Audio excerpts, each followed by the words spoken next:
Morning, everybody. Welcome to the February 10th, 2025 meeting of Henderson County Fiscal Court. We're glad you're with us. And for those watching online, we are glad you are with us as well. We will begin as we always do an invocation, and Reverend Rick Nolman is with us. No, actually, you're going to do it. Actually, I'm going to do it. I'm an amateur. 14 handicapper in prayers, but please join me.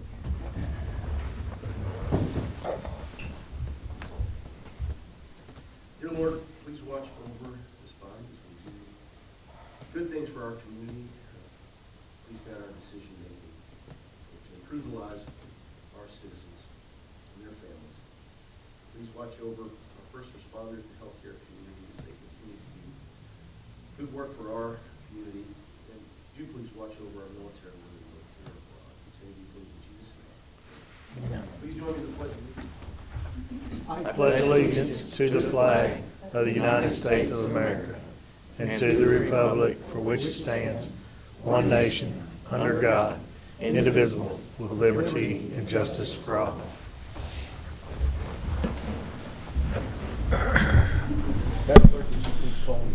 Madam Clerk, please call the roll. Magistrate Starks. Here. Magistrate Berry is absent. Magistrate Southard. Here. Magistrate Tompkins. Yes, ma'am. Magistrate Putman. Here. Gentlemen, you have before you the minutes of the January 28th, 2025 fiscal court meeting. After a period of review, I'll entertain a motion to approve those. So moved. Second. We have a motion and a second. Any other additions, corrections, or clarifications? Hearing none, all those in favor say aye. Aye. Any opposed? Thank you. We have a busy agenda. Normally we would have a judge's scholar, but because of the NTI day declared for today, we're going to have to wait till next week to resume that. So we will begin with Carrie Gentry and the STOP program, giving us an update. Carrie, welcome. Thank you. Good morning. Good morning. This is my year anniversary. I came here last year to be introduced for this position, so It's been a year. It's been a big year.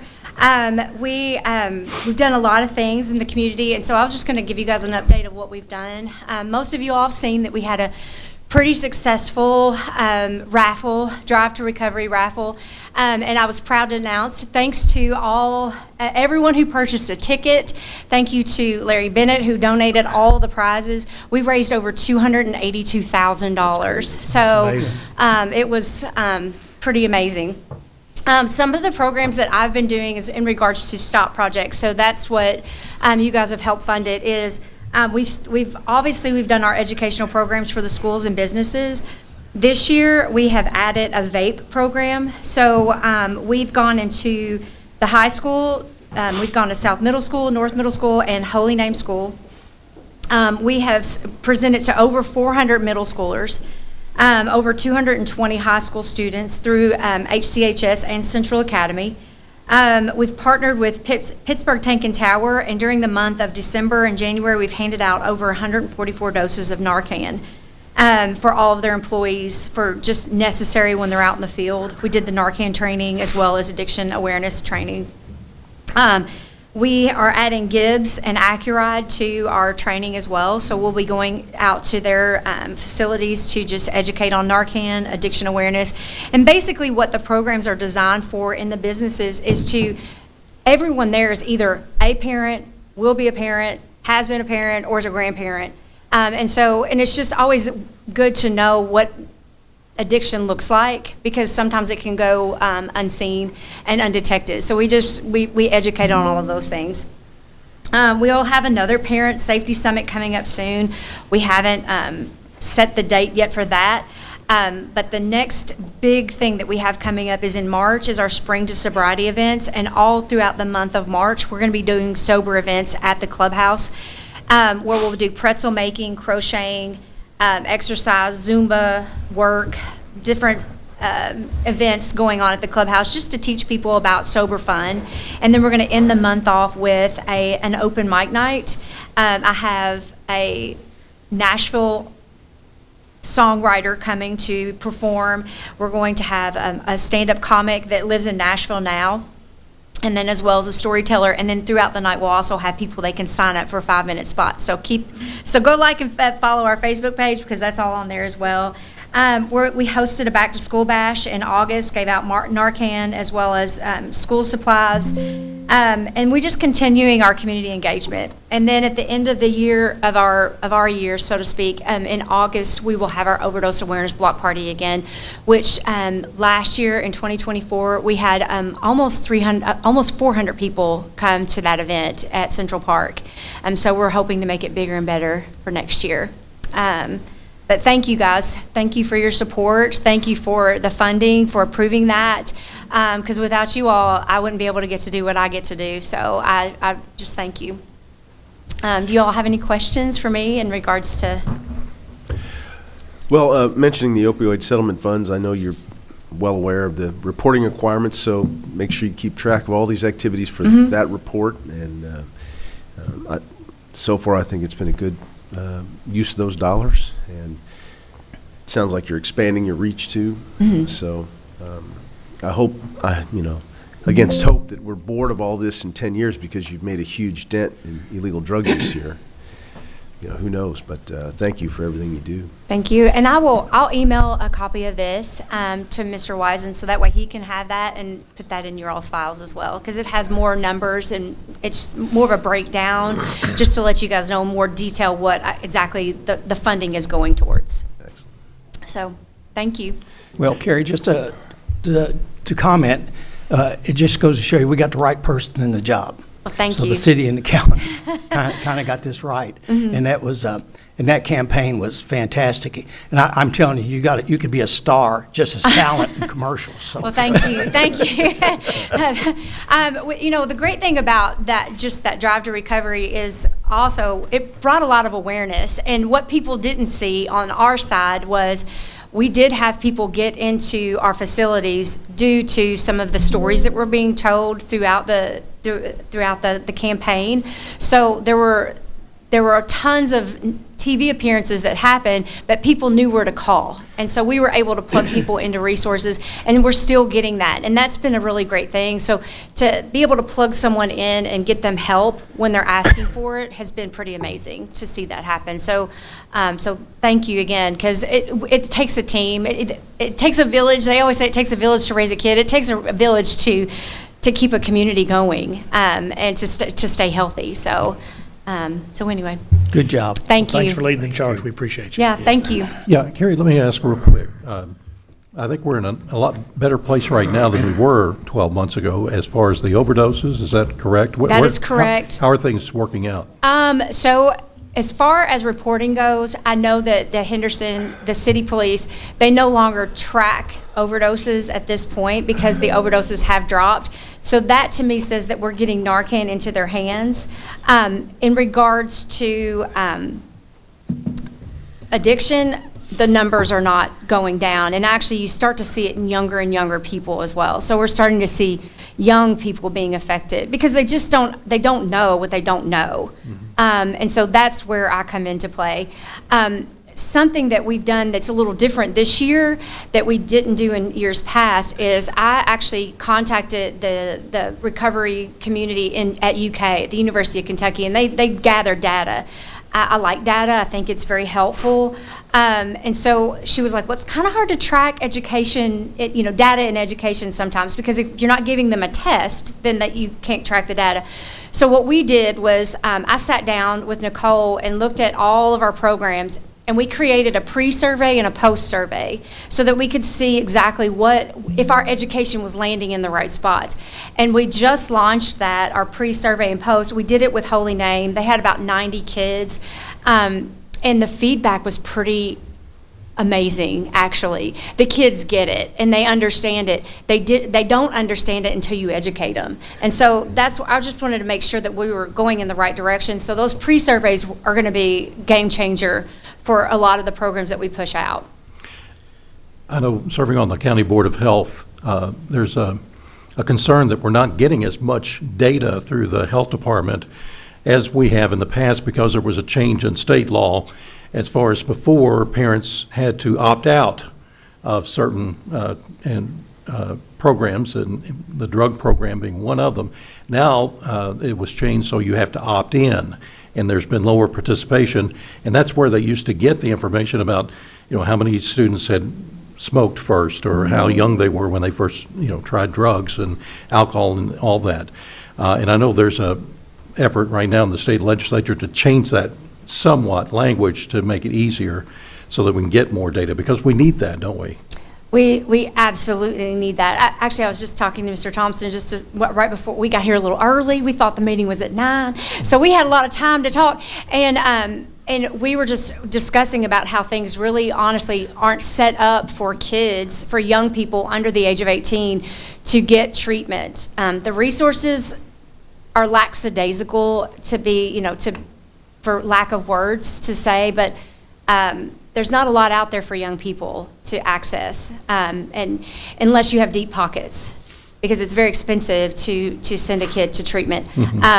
So my hopes is that this educational initiative, getting into the schools and kind of grassrooting it, there won't be a need for that. But, I don't know the answer, to be honest, but I'm always looking, and I'm always studying and always reading to try to see what's the best way to make sure that this information gets out there, because prevention is the key. Right. Because once it happens to you, then what do you do at that point? You scramble, and it's hard to find the resources, especially if you're not equipped for it. Right. Well, like everyone else, thank you so much. Thank Keep up the you. good work. Thank you. One more quick question. Sure. So with all the data that you looked through, and I'm sure this is part of it, but it's just me wanting to know more, do you guys identify the triggers and then fold that into your educational outreach to the kids so they can avoid and recognize these triggers prior to jumping on the bandwagon to addiction? A lot of it is, one thing is like we're gathering information in regards to peer pressure, because a lot of it is peer pressure driven. So, just finding out what kids don't know. So for instance, the pre-survey that I did with Holy Name was a vape program that we were teaching them on, and when I lined up a picture of all the chemicals that are in a vape. Acetone, for one, is in it, like fingernail polish remover.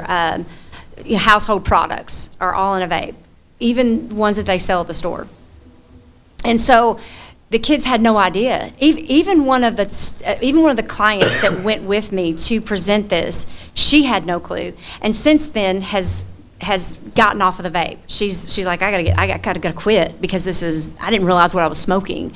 So a lot of it is lack of education on kids' parts, and then 2 is peer pressure. So teaching them those things. So I'm actually in the process right now of working on like a little booklet about peer pressure and how to say no, and in funny ways, but then also in ways that aren't so embarrassing for them. Ways to twist it, and however they find the most comfort in saying no to people. Because honestly, I'm one of those, I want to make everybody happy.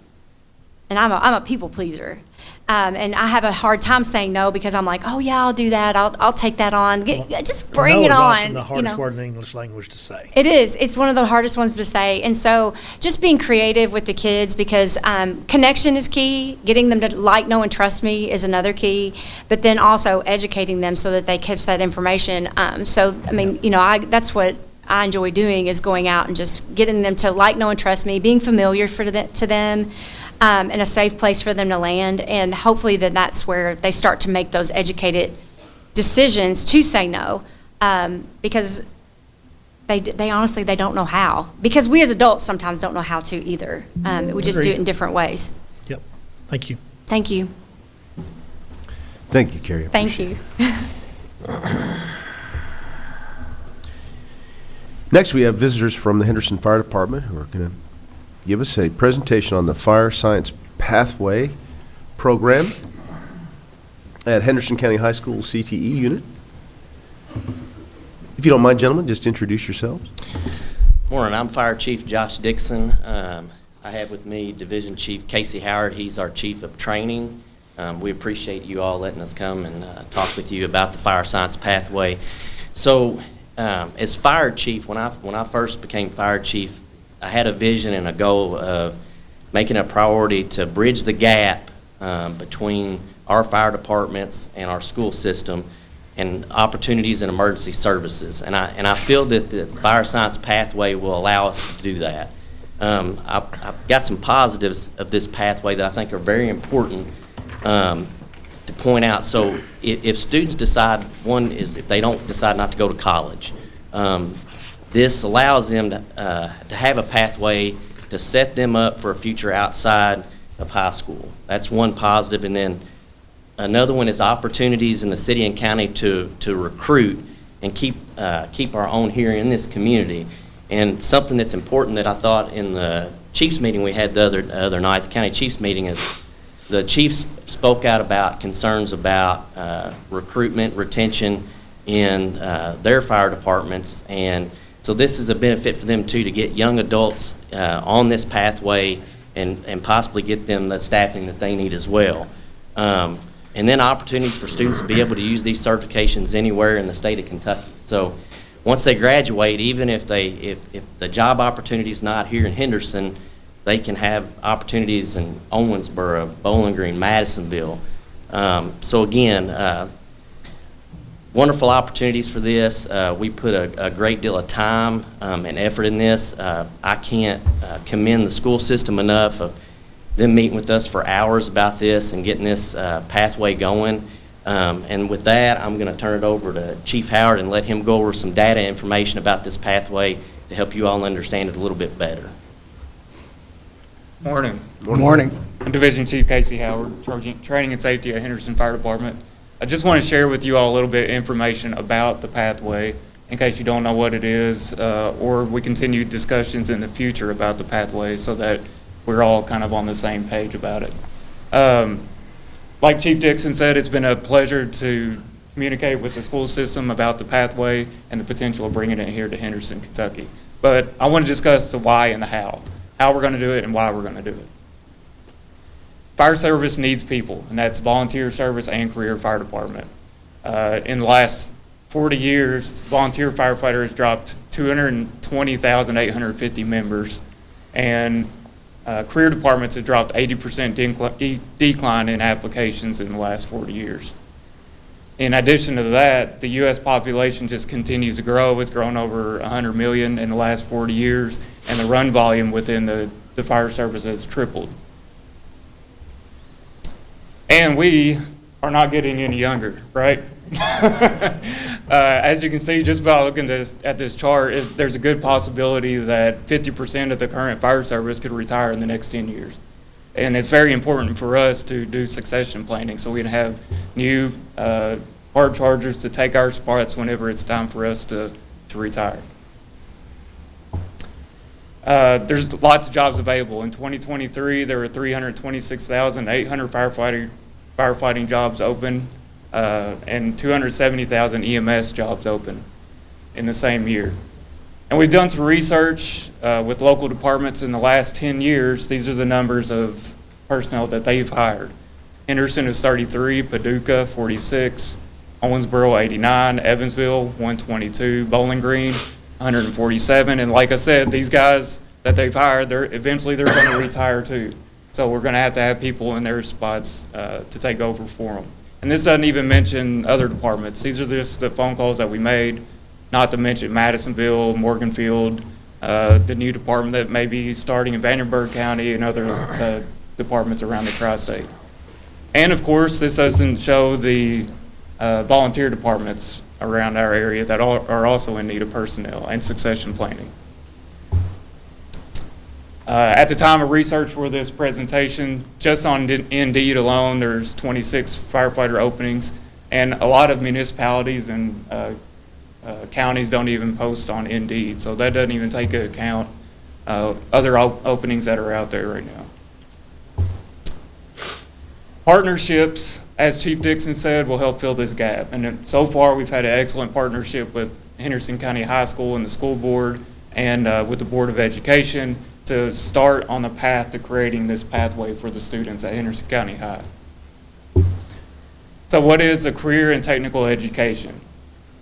Basically, it's an opportunity for the students at the high school and within the state and across the nation that are in these programs to build skills and education that's going to get them hired right after high school. And even if they choose not to go forward with the path that they've taken, it's given them mentorship and skills and education within those pathways that they can take out into the world once they graduate. Kentucky is very fortunate to have several pathway programs. We would fall into the law and public safety program for fire science and firefighting.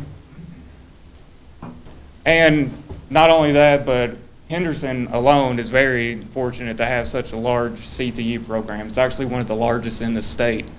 Out of the 1,827 students at Henderson County High School, 1,692 of those are part of the CTE program. 286 completers in the 12th grade, and that makes a 68.9% completion rate. And we would love to see our name and our numbers up there on that as part of that as well with the fire science career pathway. They have 16 nationally recognized career clusters. They currently have a criminal law, which would be under the public safety, but we'd love to see fire science up there as well. Upon completion of the fire science career pathway, the students who complete the program, they're going to have nationally recognized standards that are going to help them get hired within fire departments. Not only that, they're also going to get first aid, CPR, and AED training, which they could use right away to start saving lives and making an impact at their schools and their communities and their families. Fortunately, with the pathway, we don't have to create the wheel. It's already being done right now. There's 10 programs across the state that are active, 4 pending, which ours is included in that one. And the program's already out there. So in 4 years, they'll build on firefighter 1 all the way up to firefighter 4. And if they're able to complete that, then there's additional opportunities for education as a medical responder and other special topics in the fire service. So, but why? Chief Dixon mentioned recruitment, retention. Obviously, career and volunteer fire departments are in need of recruitment and retention. But the biggest reason is that we want to create opportunities for the students at those schools and the students in this community. Some of the greatest employees that we've hired in recent years have come directly out of that high school or within a couple of years of graduating. And it's been a pleasure to work with those young people. And we'd love to have more come in and work with us. But we'd also like to offer them opportunities for mentorship through myself or other fire department personnel who go train with them or work with them at the schools and then set them up for success in the future. Do you all have any questions for us or for the school system? Well, I'll say right off the bat, I continue to be impressed with the breadth and depth of our CTE unit. I think it's a tremendous resource, and I think this is a program that's needed right now. And I notice Chief Powell is in the back with Niagara Volunteer Fire Department. Chief, if you wouldn't mind coming forward, because a couple questions I have. Come on up, Chief. Probably wasn't expecting to come up to the mic today, but I need you.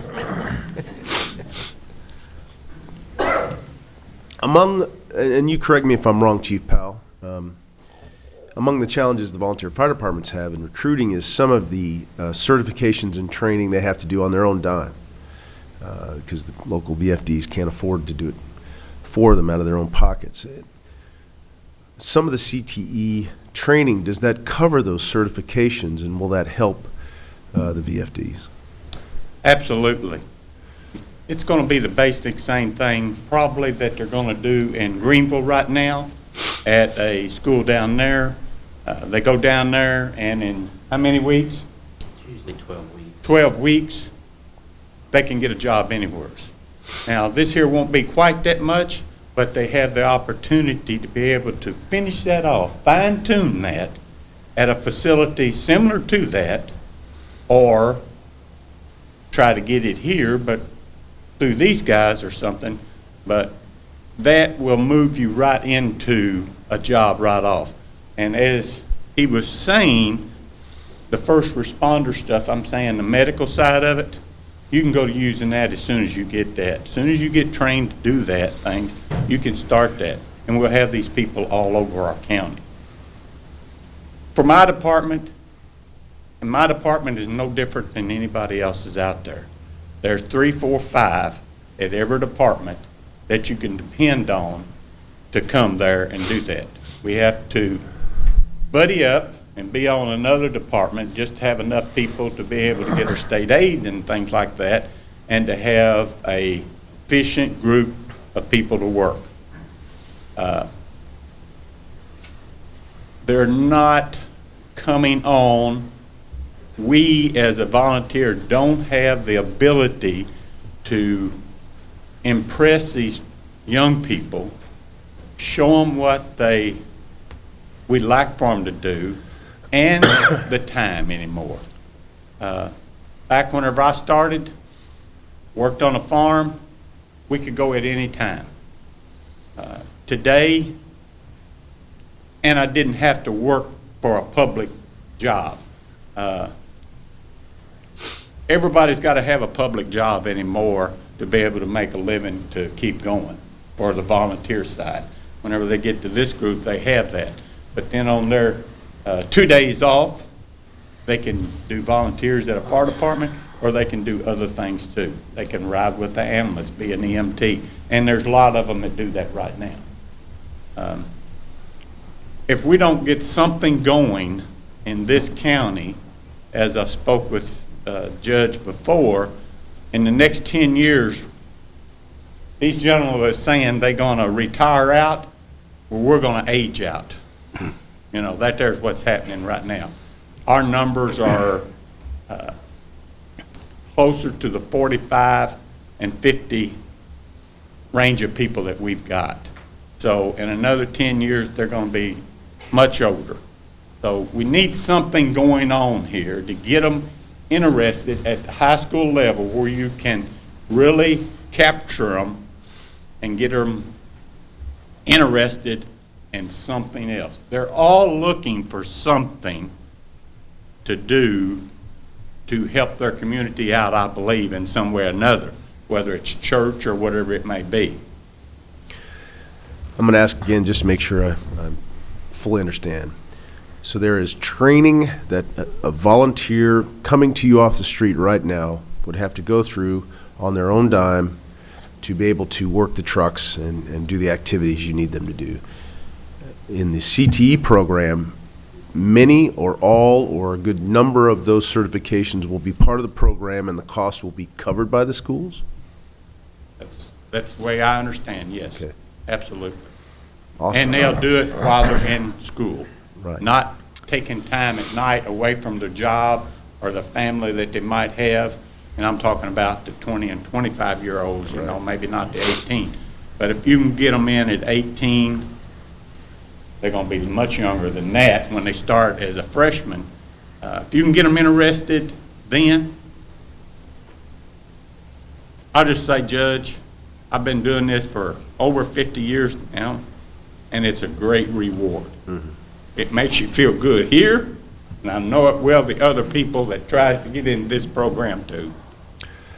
That's good news. And I guess a couple of the programs I was thinking about was the 2 NFP certifications that popped up on one of those screens as an example. Yeah. Josh, got Yeah, I was so the cost, I know that's always what it ends up boiling down to, but for your first 2 years, and we met with the school system, I believe it was last week, Thompson, about that, and so the first 2 years, virtually nothing.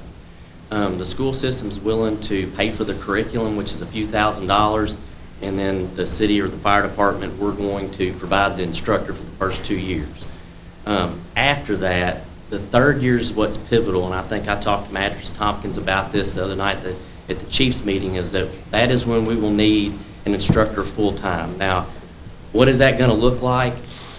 I don't know yet. We haven't got to that point, but today is more about asking for the support from you all, is that in a year's time, if this program ends up being successful and it's going to be a go and we're seeing the students, is that we can come back to the table and all of us sit down and find out what the funding is going to look like and where it's going to come from. Yeah, that was my next question, is about we how all do have we ideas, help? and there's plenty of options out there. We could go with a recently retired firefighter that's an instructor, could be possibly a full-time instructor for County High, or It could look at like something like the SRO that you have now with the school resource officers. So there's options out there that we all can utilize. That, again, that's going to be at a later date.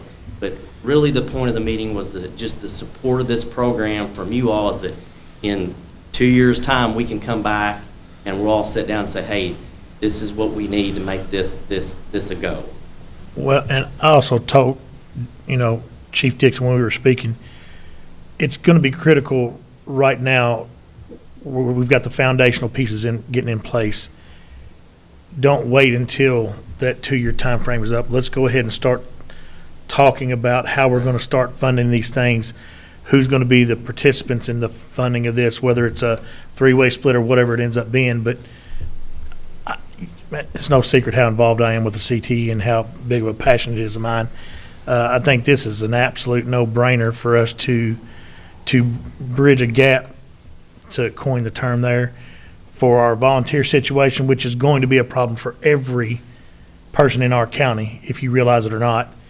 And it also gives our kids an opportunity to stay home. And who doesn't want, it's become more and more important to me as I get older, I want to see our kids that I grew up coaching, you know what I mean, and to stay here. We don't want them to farm them out. So I see this as a very worthwhile endeavor for us to partner, if at all possible, to make sure that this happens. Is it target to start it next school year? Yes, so from my understanding, in April, the fire department will have an opportunity when kids come in, that they have an opportunity to change their pathway, correct? That may be something you all can. And we're signing students up right now, our 10, 11, 12 Okay. grade. All right, any other questions? Just if the 12th grader started the program, and you say it's 2 years initially, So That- it's but 2 years, and that's senior, how would he complete, he graduated, so how does he follow up and get the additional years of service that he needs? As far as the. Can you come to the mic, please? Hey, please introduce yourself. Yeah. Amber Thomas, principal of Henderson County High School. Yeah. Good morning. Morning. So as far as pathways in Kentucky, in the state of Kentucky, 4 classes is a completer of a pathway for CTE. So obviously our seniors would not be able to complete the pathway, but our hope would be that they would get their feet wet, increase their interest in the area. And we've had several already that we've talked to that have some open spots. They may already be in another pathway, but have some open electives and are interested in, fire science and experiencing that pathway. So they would just be exploratory at the senior level this year especially. Now, as time goes on, our goal would be that, they start as 9th graders and go through, 9 through 12, or even start as 10th graders and double up to be able to complete the pathway by graduation. Butch, I think the late starter would at least, Yeah, you got to start somewhere. and HFD will provide training if they decide to go professional firefighter route. What, is it 18 you could be a firefighter? Yes, 18. Yeah, the only thing that they'll have to complete once they graduate is live fire burns, because you have to be 18 years old to be able to do that. That won't be hard for them to get, but other than that, all their certifications they would have. And as far as your question goes about seniors, if they started the next coming year, they would have hours to go towards the 300 hours, and 300 training hours is required as a firefighter too. They could have those hours and put towards that certification. They would still have some completions to make, but they'd be on the way to complete. That gets his foot in the door for the yeah. city fire department. I mean, go ahead. And then the freshmen that would be starting this year, by the time they graduate, they complete the program, they would have the 300 hours minus the live fire burns that they can't do until they're 18. So like Chief Powell said, the benefit is that even for the county or the city-wise is once they graduate, you're not having to send them off to get all the training. They can almost start immediately. And that goes for us too. A lot of times when we go through a hiring process, we may have 40 candidates, and then half of them won't pass the test, and you get down to 20, and then by the time you start hiring them, you say, hey, you're going to have to go to the academy, and they're like, I don't want to do that. I don't want to have to go off for 12 or 14 weeks with that. So if we in-house train them, well, then I lose our training officer where he's just dialed into them to get their 300 hours to be able to get on a truck. So it's to us, it's a benefit for for county and city on this. Let me see if I'm following you. So they wouldn't have to go off to that 12-week school. They could do it all right here in Henderson. Yes. Yeah. Good. Sounds good. Well, just to kind of piggyback on that, I remember back in the day, it was vocational school, right? And back in those days, there would be maybe evening classes or a weekend class, something like that, for older adults that wanted to get into a training program. Is that a possibility with this as well? Because I remember I had a friend in college that came all the way from New York. He was already a volunteer firefighter from his hometown. He wanted to actually join the local department, even though he wasn't going to be in town that long. That's how committed he was. So I'm thinking, what about college age or, young adults? Well, that's not currently something that we're looking at here in Henderson, but there are programs out there for those fire science programs within the college. In KCTCS, Eastern Kentucky has a great program. Owensboro Community College, right across the river, the Green River has a great fire science program. So those options are out there as well. Okay, great to know. Thanks. Glenn, just real quick. I know you guys do it for nothing, and we appreciate it. I mean, you're special, no doubt. And but have you looked at it? Is there any money out there for any kind of incentives that the volunteer fire department could offer up to try to attract personnel? Not that I know of right now. There may be some grants out there, but I do not know about them, and none of my people in Henderson here, county knows about them, because none of us are given any incentives right now to be able to do something like that. Does anybody in the state have it that you're aware of? I'm not sure. I don't have an answer I think if you get incentive, it takes away from the volunteer part of that. I don't think you can do that.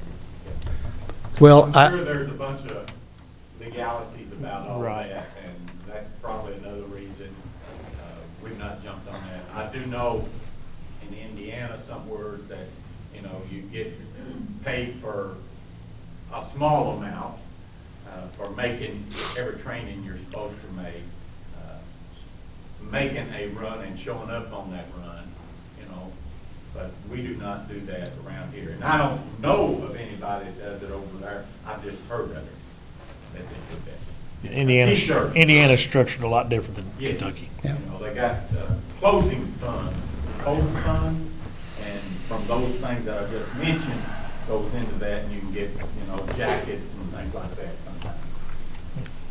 But we do not do any of that here. Only that just kind of triggered my mind when you said the age of the volunteer fire department here is getting way up here.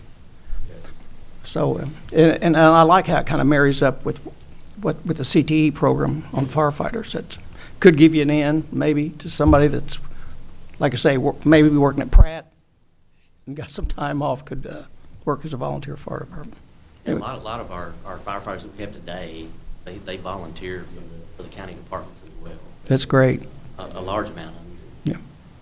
Yeah. Thank you. Thank you all very much. Please keep us in the loop here as this progresses. Thank And thanks to our visitors from Henderson County Schools. Appreciate you being here. Now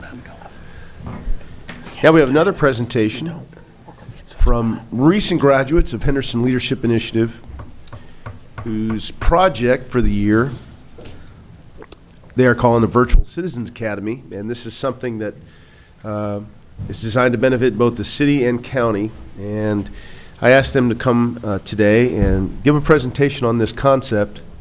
It's something the city is strongly considering. And with that, I'll just let you take it away and tell us what it's all about. Yes, good morning. My name's Travis Girton. Thanks for having us today. My group members here, Aaron Spence and Holly Gold.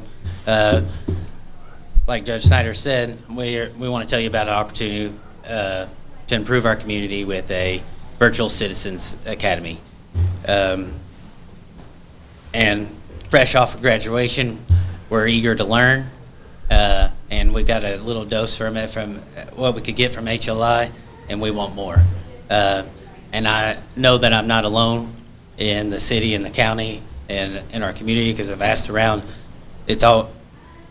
We all want to learn more, and we want to create an opportunity for that to happen and to reach more community members by making it a video virtual academy. So we want to cover like local policies, understanding budget processes, the intricacies of city and county planning, just all from the comfort of your own home. You can pick and choose. They could even be added to curriculums like HLI or even into the school system at some point. But what we want to do is just create that knowledge base and advocate for citizens to advocate for change and a new generation of civic leaders to come through. So I'm going to let Erin talk a little bit more about it. Hi, Erin Spence. Thank you for having us. So when we got together as a group, we started talking about, some of the things that we didn't know about county and just county and city government. And one of the things that I had personally was, I purchased a car over in the state of Indiana. Indiana, when you do a bill of sales, you do not have to have it notarized. However, I found out when I came over here, if you do not have it notarized, you have to pay the tax on the retail value of the vehicle. So we found that there were some instances that there was some knowledge out there that some of citizens don't know. And so we decided to come up with the Virtual Citizen Academy to help create a platform where the Henderson city and county officials can educate residents about local government matters, build positive relationships, and increase communication between government officials and its citizens. We did, during our presentation, we did present a live poll. The first question was, how many districts are in Henderson County zoning ordinance? And the correct answer was 14. We also did, who is responsible for repairing a pothole in front of the Green Street McDonald's? The answer was the state. And we also had, what percentage of your county tax bill goes towards the Henderson County Fiscal Court? And what we found is that there was a gap in what individuals knew about their local city and county government. Around 50 or 60% of the individuals were unable to answer those questions correctly. So in our research, we did find that utilizing a Virtual Citizens Academy, number one, was a lower cost than holding a traditional Citizens Academy. But it also helps foster a more resilient community, counter the lack of knowledge about local governments and functions, and builds positive relationships between the government and its citizens. So although all of this information can be found, you have to dig a little bit for it. So we saw that there was an opportunity to make this information more readily accessible to its citizens. I will now hand it over to Holly Gold. Thank you. Good morning. One of the reasons that we started talking about this, in my experience, because of my husband, I get asked a lot of questions, and I'm expected to know the answers to all of these questions that have nothing to do with his job, my job, or anything that I would know. But a lot of people expect me to know these questions. They also expect that Steve has duties that he does not have anything to do with.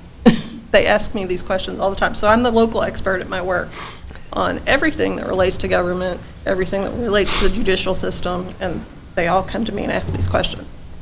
So we thought there's so much that people don't know out there that it would be a really good idea to try to create some sort of pathway for this. So our proposal is that we have a series of videos, 5 to 10 minutes long, approximately 10 videos, and we could pick topics from how to transfer your car title, or how to register to vote. That's fairly simple, but things that people might not know, or what are the actual duties of a magistrate versus a city commissioner? What are the duties of the county judge executive versus the mayor? most people don't know these things. So those are the types of topics we think should be covered in this video series. When we started the project, we've had meetings with city and county officials to get some support and some feedback on how to do this project. This month, we're meeting with you all, as well as the city commission, to try to talk about what we're doing and see if we can get funding for this. And we hope, if we get funding, that we can have all the videos ready to go in October. And we have a pilot video that we created with Darren Fegley and Brian Bishop hiding in the back there. Would like to show you. I'm Brian Bishop, Executive Director of the Henderson City County Plan Commission. So the Plan Commission is created through an interlocal agreement. It consists of the City of Henderson, the County of Henderson, and the City of Corydon. We have 12 members on the Plan Commission. They're all citizen members. 6 come from the city and are appointed by the mayor. 5 are appointed by the county judge, and 1 is appointed by the City of Corydon's mayor. So the Plan Commission is located at 1990 Barrett Court. In that building, we also have city codes, county codes, emergency management. So we try to be a one-stop shop so that if you come in for a building permit or a rezoning, a copy of a plat, we have just about everything you would need in one location. Okay, what can I help you with today? So the Plan Commission acts as the central clearinghouse for land development, and that covers a lot of bases. So for example, if someone wanted to develop a farm into a subdivision, we would help with the rezoning aspect of it, the coordination with public utilities such as Henderson Water Utility. We would work with the engineering firms for the plan approvals that you would see for plats, road construction drawings, things of that nature. We would work hand in hand with city codes, and then you would get your building permit. We would not actually approve the building permit, but we help provide the information that's required for the building permit process. One of the primary functions we do is we provide GIS, which stands for Geographic Information System, to a large number of city and county utilities. So for example, Henderson Municipal Power and Light would use GIS to mark all their poles, or they would use it to map outages, things of that nature. One thing that people commonly think the Plan Commission does is property maintenance. Sometimes we will get complaints regarding dilapidated structures or dilapidated vehicles. Things of that nature are actually handled by the respective codes departments. One option that the Plan Commission offers is called preliminary conference. At that meeting, citizens come in and ask whatever they would like to ask about developing a piece of property. We would not need any drawings. We would use our GIS system, which would show approximate property lines. And from there, we will have all the local government utilities such as Henderson Water Utility, Henderson Municipal Gas, Henderson Municipal Power and Light at the table, so the citizens can have all their questions answered at one time. We do it every Thursday. We just ask that you call the Plan Commission office the Tuesday prior by 11 o'clock to schedule the time. We typically start at 9 o'clock in the morning and we'll go to lunch. That is a service provided for free That's on us, by the way. to the citizens, and we can answer just about any questions related to land development.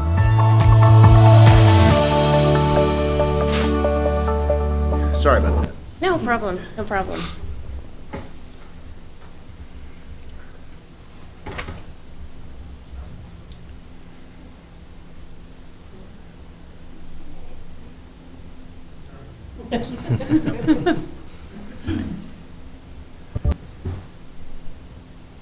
And so our request, so we are requesting funding to complete 10 videos with cost shared between the city and the county. The total requested is $10,000. Our request to the county is $5,000 to complete 5 videos with Mr. Darren Fegley. We would also request a representative from the city as well as the county government to act as a liaison and a facilitator to help us come up with some ideas of what they think is the most valuable video to create within that government. And once the videos are complete, we would provide those videos to both the city and the county to distribute. And once that is complete, the city and county would have the ability to expand on the project at your discretion. So thank you for having us, and we'll take any questions. I'll expand on this a little bit. As was mentioned, many communities do citizens academies, and those are usually in-person groups that take a year to learn, or less, take a year to learn all the functions of city and county government, because, as was mentioned, many people don't know what all government does. I think your original idea was maybe to, create one of those, but there's a lot of challenges with those. Who organizes it? How do you get the people to take off the time it takes to do it well? And after discussions, the idea of doing it virtually via videos became much more enticing, much more attractive. And I think we all experience questions similar to Holly gets, thinking that we know everything there is to know about everything in government, including what happens in Washington, D.C. It gets very frustrating sometimes. What attracted me to this is the fact that it will live on our website and the city's. We will basically own them when all is said and done. And we can use them, I think, very effectively to help people understand better what we do as a fiscal court. And these can go any direction after we get the initial 9 or 10, I think is the goal, to refine them, make them as evergreen as possible, and just help educate our community, make them prominent on our website so people can understand them better. I think it's a good investment, and again, I think we all encounter questions from folks who live in our districts that they think we should know, and they get disappointed if we say we don't, and part of that frustration is they simply don't understand what it is we do. My wife's one of them. Yeah. Mine too. I'll give you a great example, and I'm sorry that this person got so consternated over the question. I mean, they were very disappointed in me, they said. I got a message over the weekend asking, why can't the county make the Christmas display in Central Park nicer, more refreshed, needs painting, it needs. And I said, well, I agree it could look better, but that's a city, it's in the city park, the city organizes it, the city pays for some of it, the city arranges some of the sponsors. You really need to contact the mayor. And the response to me was, I'm speechless. Basically, I can't believe you are not doing this if you care about this. And I said, I think it has merit. I'm just telling you that this lives with the city. You need to start there. And there was a very curt, well, thank you, and I didn't hear from them again. And they were actually mad at me without truly understanding how something like this would start. And I even mentioned the fact that if they came to us for help, eventually we might consider it, but it's a city thing. That's just one example, and I know you get questions about this kind of stuff all the time. And I told my wife, don't call you anymore like that. Thank you. I get just what Magistrate Stark said. Well, you're a magistrate, aren't you? I mean, it just doesn't matter what the subject is. You're a magistrate. You ought to Yeah, know I'm a magistrate, not God. Another good example is cats and what. Let's not go there. Yeah. So He went there. No doubt. So for $5,000 from us in the city, we get these videos made, is the proposition here, and we control them. Part of our website, we promote them, and then we can add categories or subtract categories based on the response, what we think is most effective. And I'm really appreciative of you to bring this to the city and county. I appreciate Brian Bishop playing the guinea pig on this initial pilot video. Not easy to do. I mean, the Planning Commission itself is take an hour to explain everything they do. But the fact that they're going to be 5 to 10 minutes, try to be as quick and concise an overview as possible, will help people actually watch them. And I think that's important too. So I think it's a worthwhile endeavor.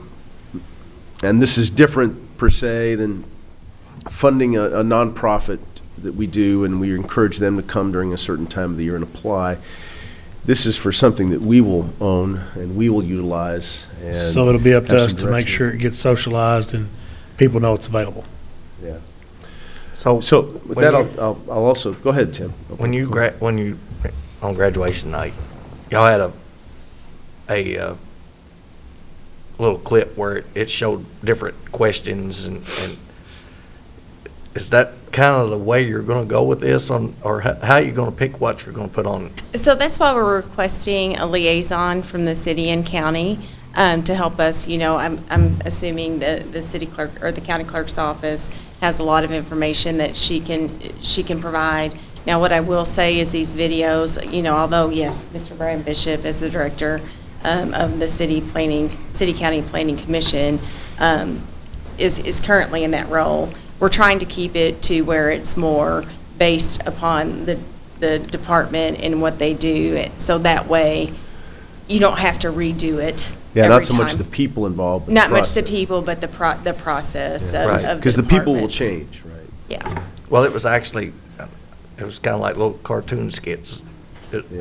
Oh, our other videos? Yeah. Yeah.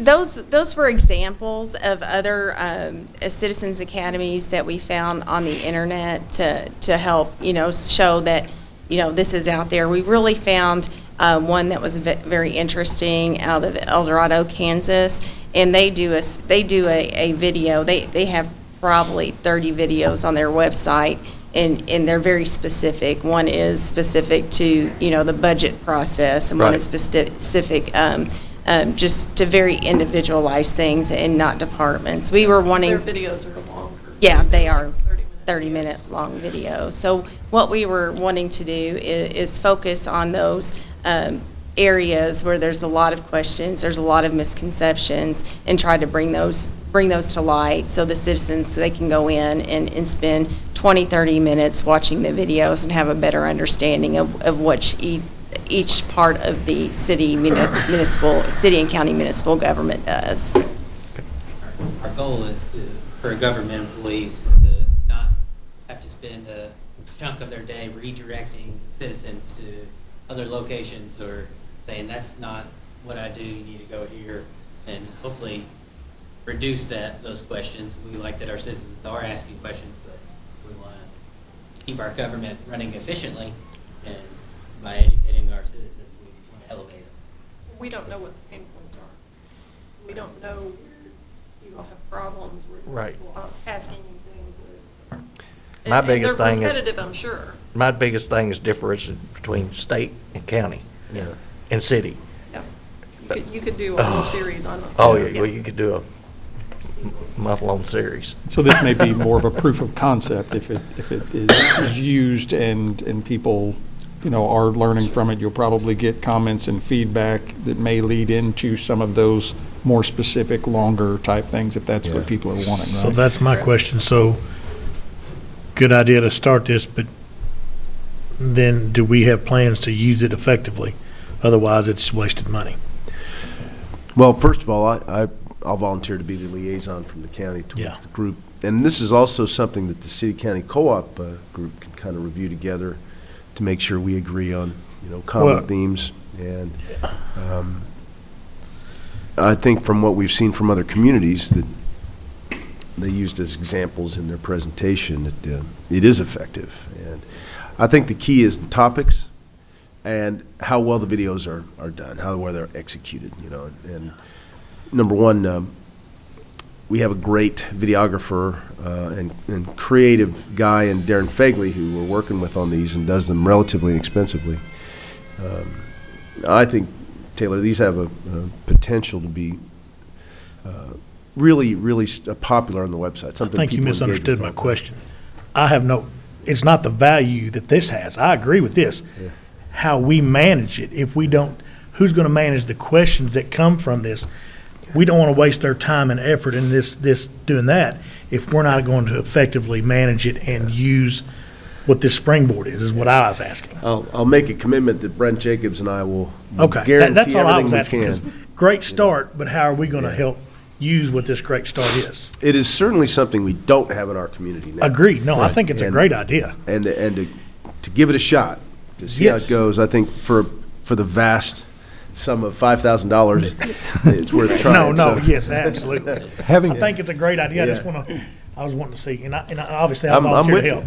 We don't I just want to wanna do make anything sure that's that going to we- fail. Yeah, okay. That's all I was asking. We also have another member of our group, David Wright. He's working today and couldn't make it, but he was, part of his presentation was talking about how this city, and I don't know about county, it has data where they do clicks and follow where our people are going on the internet. So how many times that's clicked, how many times it's viewed, how long they watched it.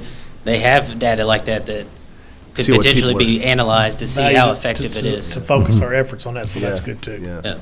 Having been in the media, you've hit the sweet spot, especially with today's short attention span. So, yeah, I'd agree. Oh, yeah. Keep that format. I think this is an awesome thing to do. Again, for $5,000, this is extremely cheap to get this kind of exposure and to add more transparency to what our governments do for the public, and not to do it in a way that would be construed as, trying to, Push you off. well, that or look like we're trying to benefit ourselves and try to get reelected or something like that political.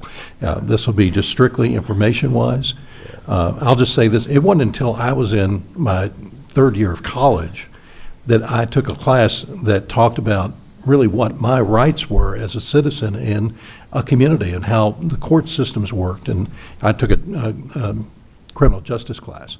And it was the best class of all the classes I've ever taken because it actually explained what you're talking about, how governments operate. And I think you could spend a whole series just on the difference, because I know a lot of the calls we get here at the courthouse is for the circuit court clerk and not for the county clerk. Every week.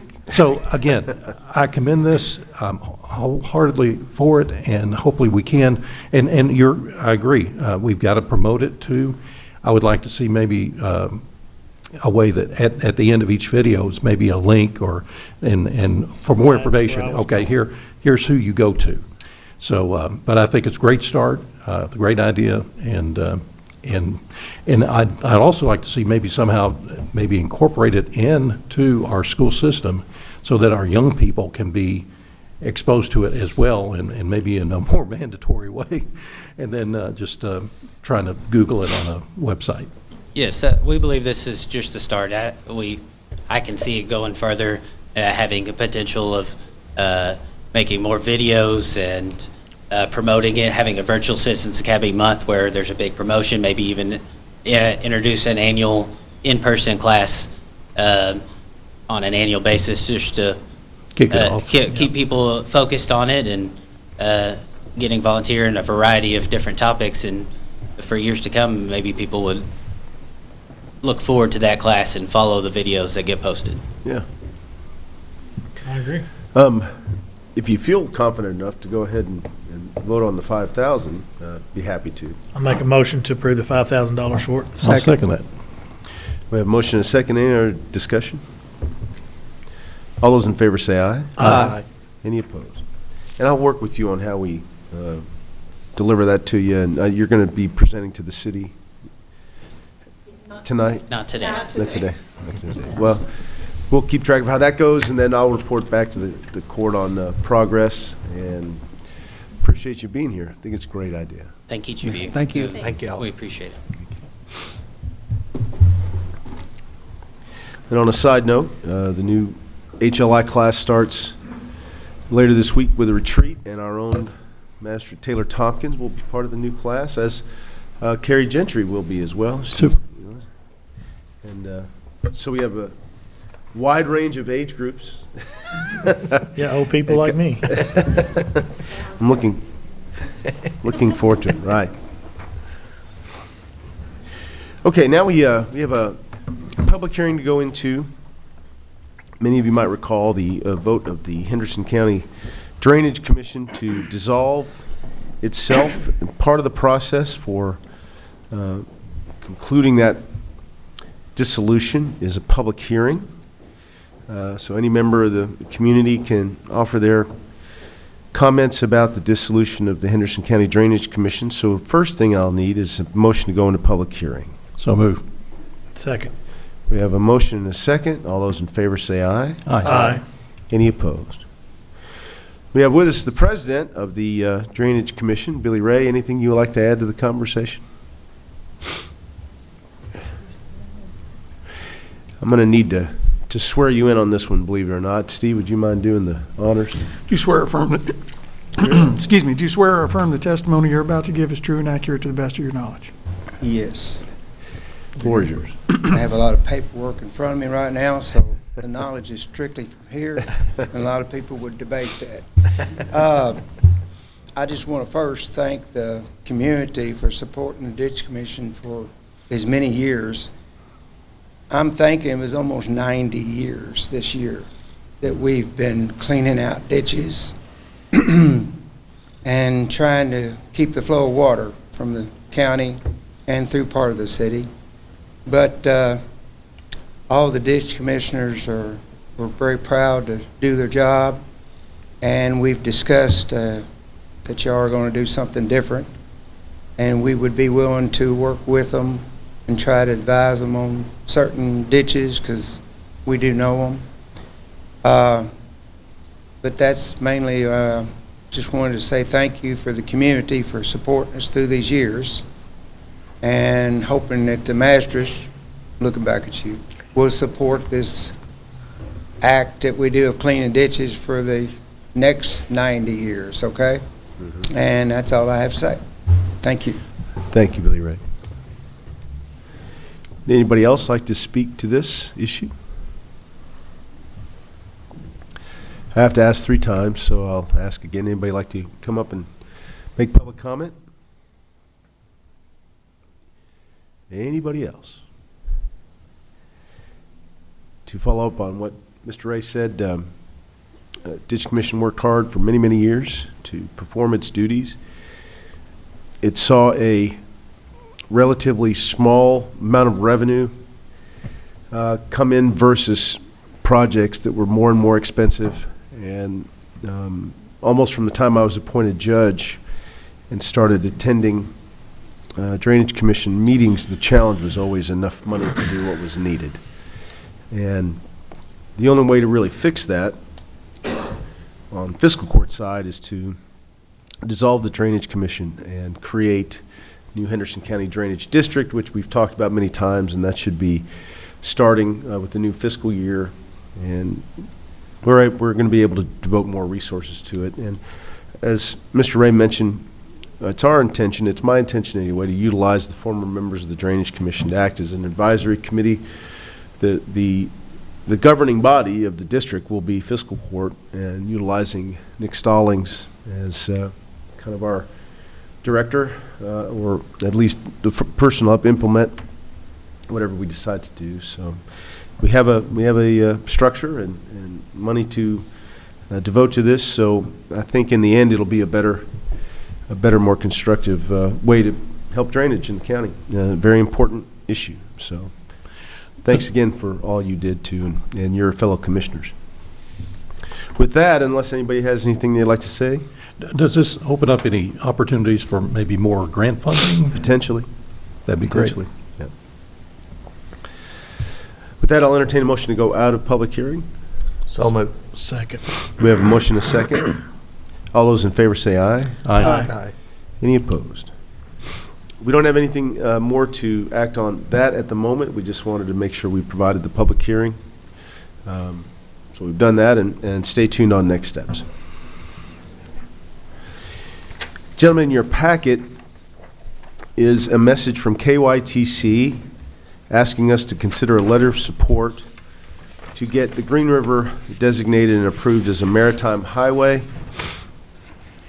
The advantage of this designation is that the Green River will be eligible for certain types of funding, federal funding, because as a maritime highway, it truly becomes part of the recognized transportation system. Everybody knows here that they bring barges up and down the Green River all the time, but this new designation as maritime highway is important. KYTC is encouraging us to write this letter of support. That is what I know, and I think if you read the letter of support, it's basically just saying we support the designation of the Green River as part of the maritime highway. Does anybody have any questions? If I can answer, I'm not sure. it seemed very easy to me to make sure they get this designation again for funding purposes. I never knew it wasn't. I think in practice, it certainly was, but this makes it more official. Right. Yeah. Do you need a motion? Yes. I'll make that motion. That we Second. support. To draft a letter of support. Motion and a second. All those in favor say aye. Aye. Any opposed? Thank you. Next up, we have an amendment to the City County Comprehensive Plan, and I'll ask Director of the Planning Commission, Brian Bishop, to come up, give a quick brief on what this is all about. Thanks, Judge. I know you guys have had a lot of planning commission today, so I'll be very brief.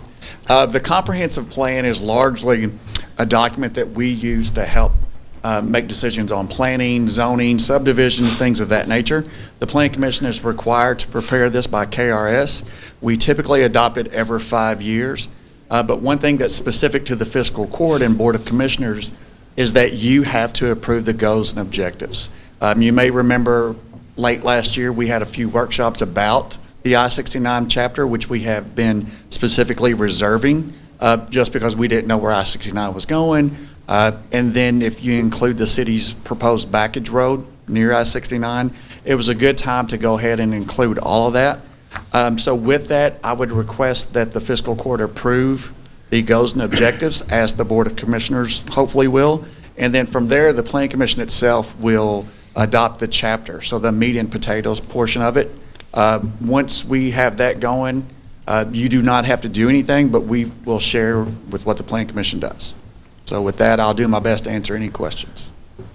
And if I might say, the comprehensive plan is a guide, a general guide. It is. It's basically, it's a land use guide. It's going to be an educated guess on how we expect the county to develop. And the large component that most people will know about is the future land use map. So when we provide zoning information or rezoning information, you'll hear us reference in agreement or not in agreement with the future land use map. That's the big component that most people know about. So for instance, we don't know exactly how, say, the interchange at 60 is going to develop, but we anticipate that it will. And this kind of codifies the idea that we are expecting this and we're prepared for it if it happens, which is what the comprehensive plan is kind of all about across the board, across the county, so that one of the items of evidence that can be brought to a request for rezoning in case it does come to pass that somebody wants to develop it, that we have recognized in our comprehensive plan that this is not a surprise, and we agree that this is agreed upon use. I thought it was very good information in the sessions that I attended. Yeah.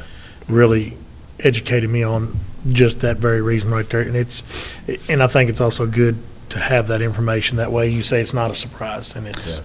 And Commissioner Tompkins, we specifically had one chapter for I-69 in the corridor just because it will make such a huge impact to the city and the county. So we wanted to have its own designated chapter. Thought that was good as well.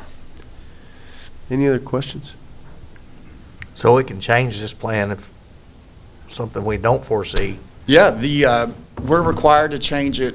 We're required to re-adopt every 5 years. It's probably the better way to do it, but we can do it as much as possible. That's one thing that we do with GIS that you saw in the video is we keep track of zoning so that way the future land use map can be easily updated. Because if someone takes a 100-acre farm and they rezone it to industrial or commercial, clearly that's probably not going to be a farm in the future. So that's how we would keep track of it and, like the judge said, plan for the future of development. So we need a motion to adopt the amendment. So moved. Second. We have a motion and a second. Any other discussion? Thanks to the All Planning those in Commission favor for all the work. Oh, yes, sir. Thank you. I agree. Thanks, Judge. All those in favor say aye. Aye. Any opposed? Thank you, Brian.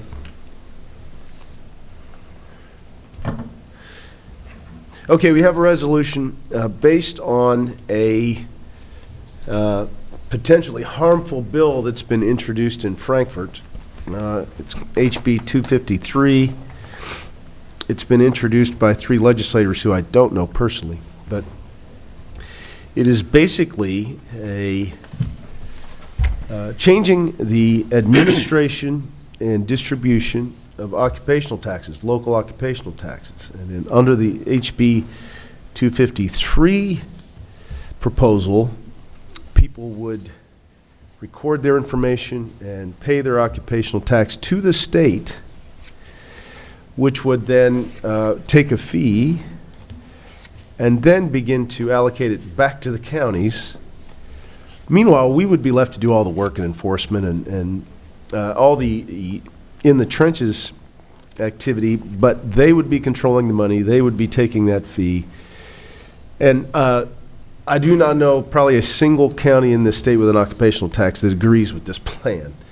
I think I respect our state legislators, and I do respect the institutions of state government, but I can honestly say the state government is not necessarily the most efficient administrator of anything. They don't need their hand in the cookie jar on this anyway.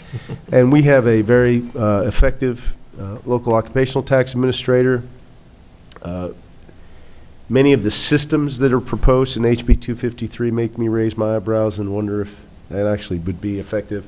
So we have a resolution basically saying that we do not agree, and we hope that this is not passed. And that is the summary. We have a one-page resolution. If you'd like me to have the clerk read it.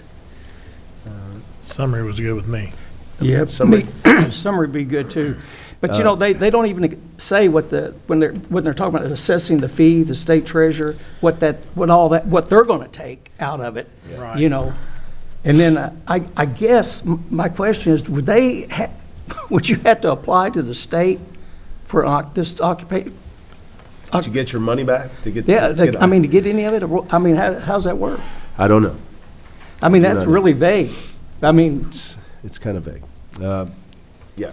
And I'll say, again, with all due respect to the legislators who've introduced 253, I'm not sure any of them have been elected officials at the local level.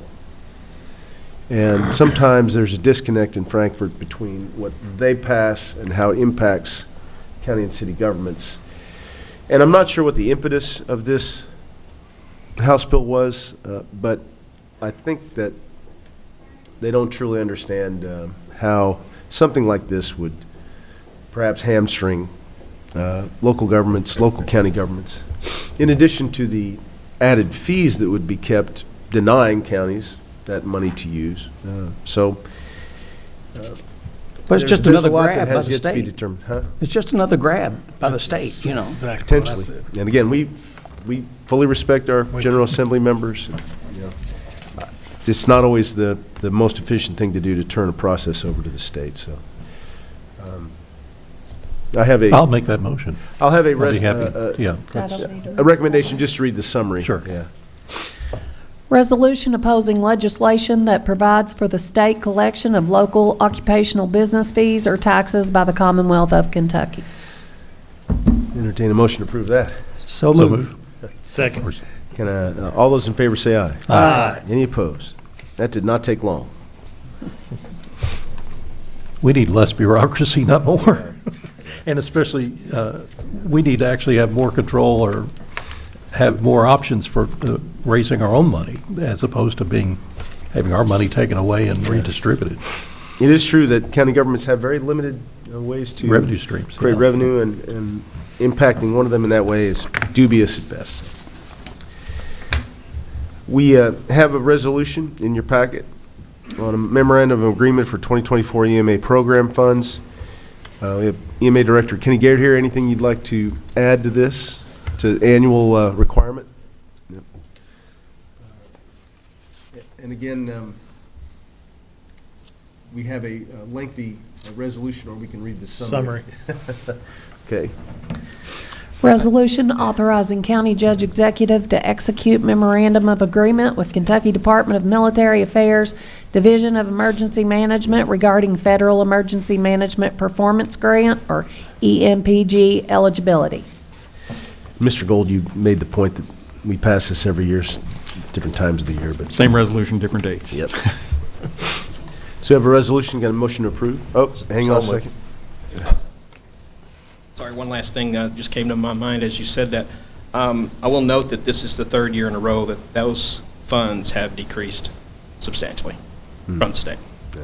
So, just so that you know. So move. Second. We have a motion and a second. All those in favor say aye. Aye. Any opposed? Thank you, Kenny.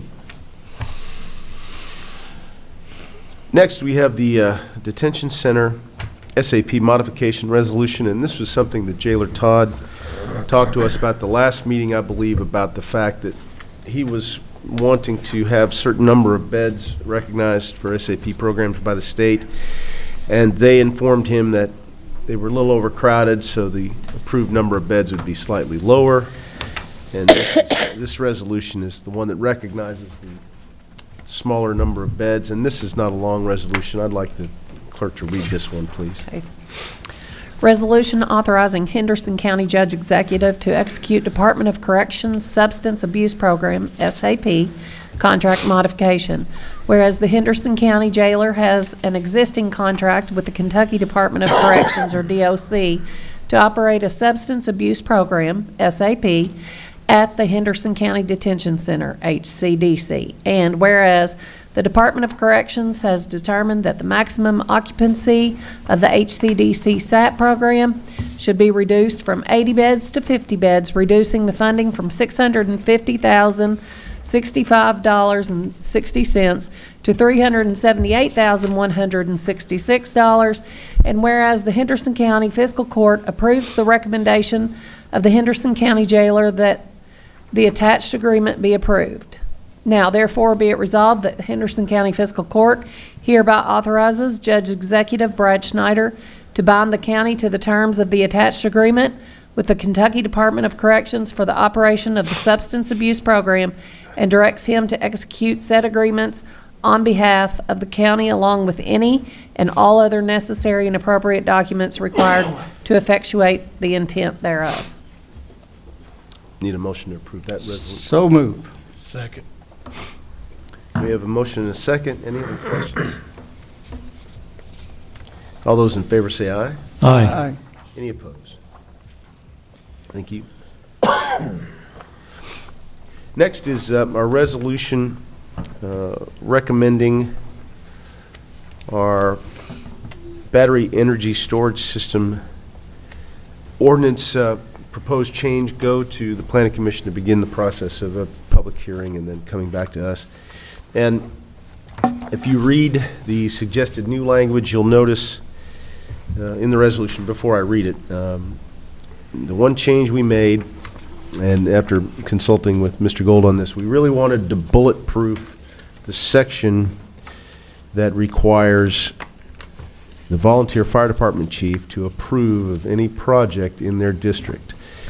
And we eliminated the language that in some potential scenario might have been a way for a company to get around the requirement that they submit an evaluation of the fire and explosion risks associated with indoor storage areas.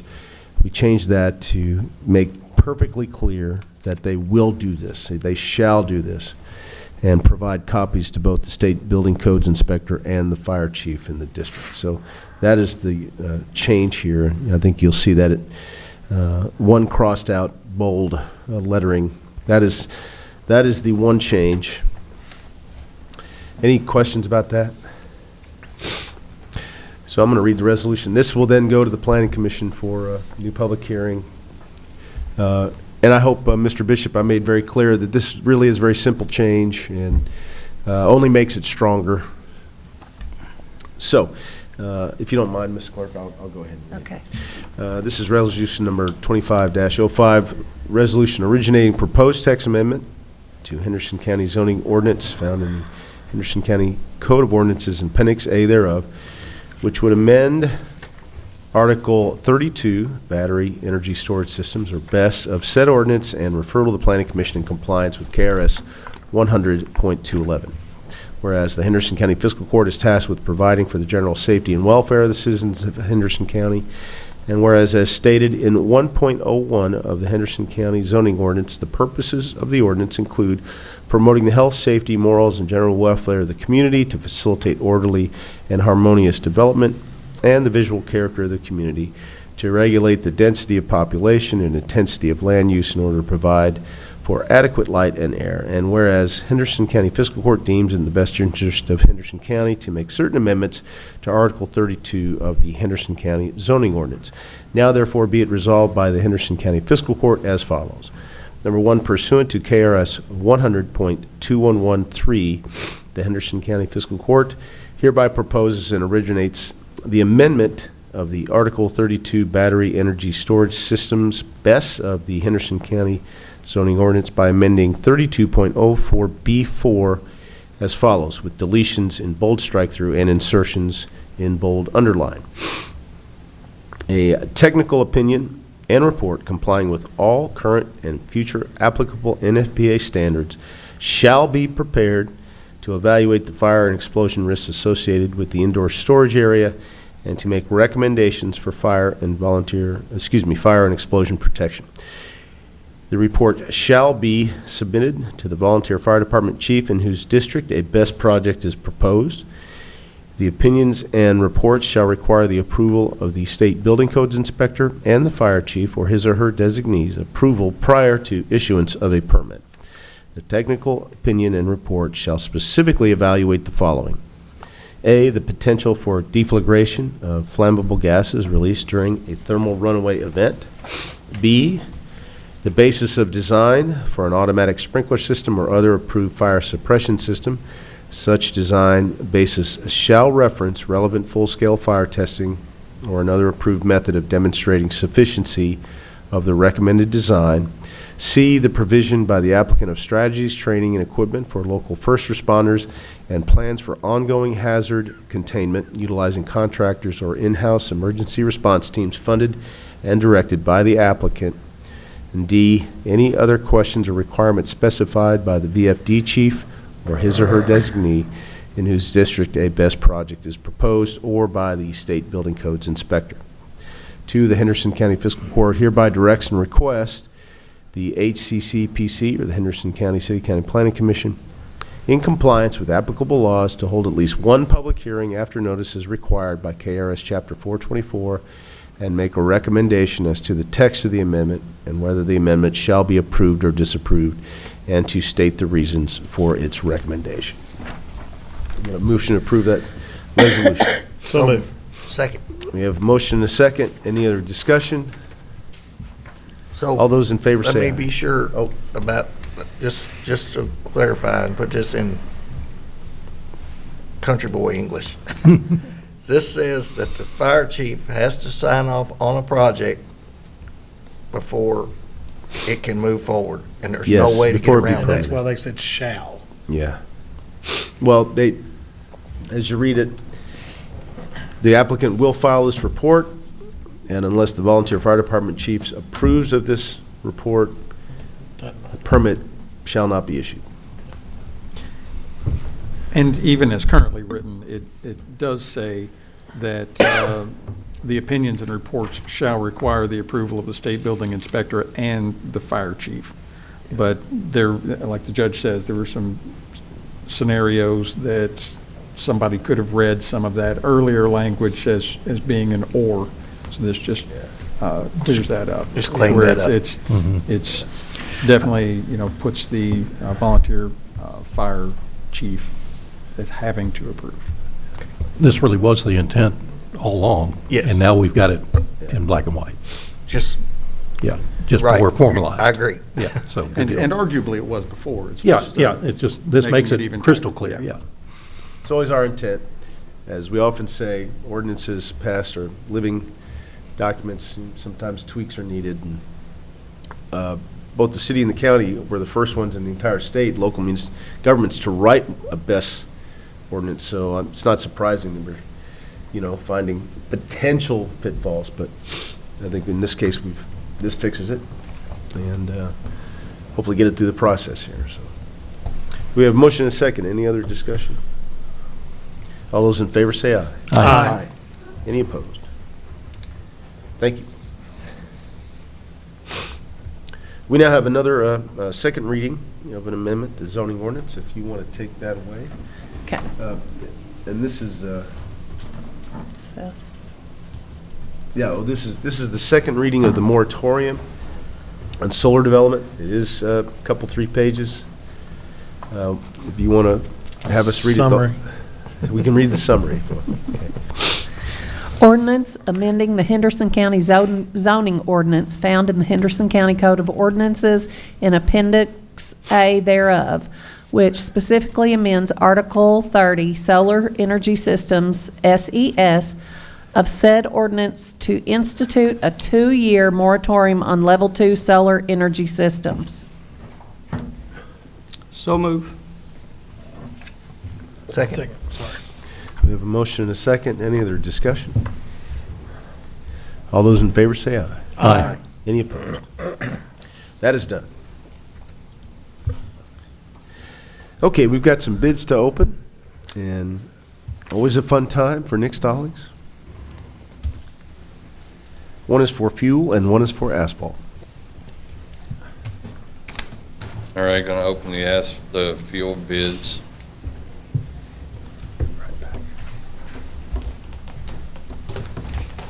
All right, our first bid is from Home Oil and Gas.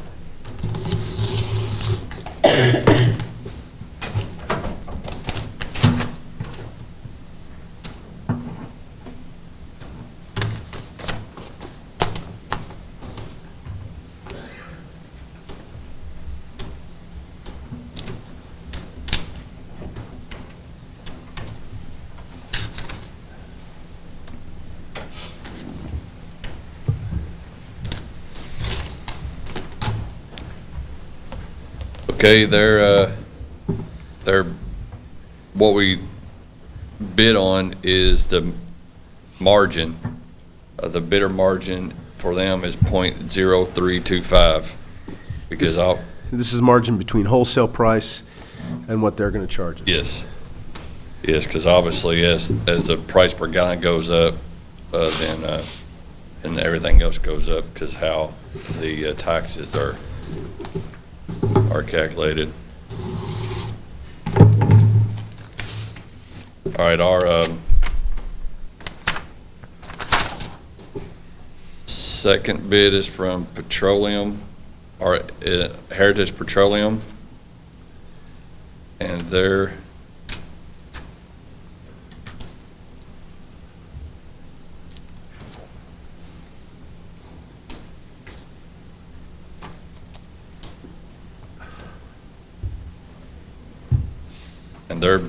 bidding margin is .05.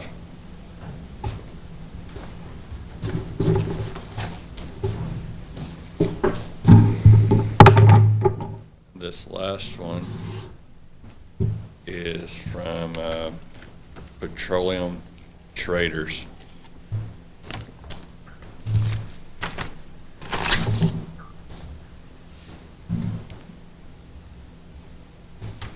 And they are at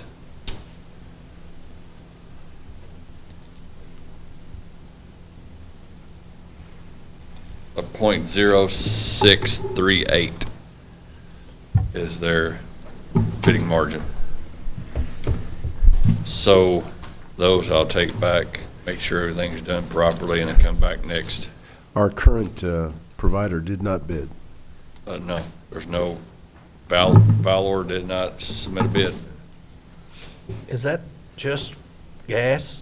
That, all three of them were the same, because we bid for gas, on-road diesel and off-road diesel. So all the bidding margins are the same because they're still gonna, truck it out, that kind of thing. So sometimes, a lot of times we'll do a mixed load, like we'll go 2,000 fuel, of gasoline, and then 3,000 off-road or whatever. Right. We usually do a split tank, so it makes a full load.